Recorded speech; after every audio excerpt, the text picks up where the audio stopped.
Кто вас ненавидит в Абхазии? Абхазы ненавидят украинцев. Они воюют за Россию против украинцев сейчас. Вы что несете вообще?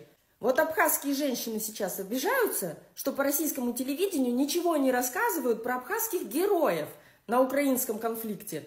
Про батальон «Пятнашка». Я думала, да ладно, зачем хвастаться. А теперь вот поняла, потому что вот такие, как вы, сидят и воображают, что абхазы ненавидят русских.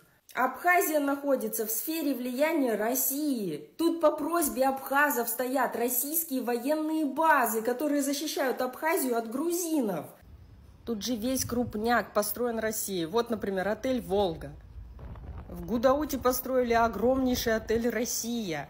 Построили, аэропорт уже открыли. Восстанавливают сейчас Ингурскую ГЭС, чтобы в Абхазии свой свет был.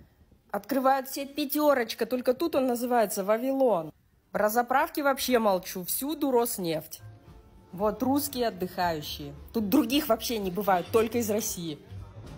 В Абхазии Путина боготворят вообще, вы что? Он в первую очередь в 2000 году открыл железнодорожное сообщение между Абхазией и Россией.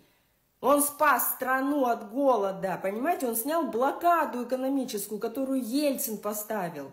Если вы имеете в виду последние вот эти разборки зимой, которые были, когда свет отключали в Абхазии и так далее, так это вообще не касается ни Путина, ни правительства российского, ни тем более русских людей. Это было возмущение народа против чиновников, которые воруют.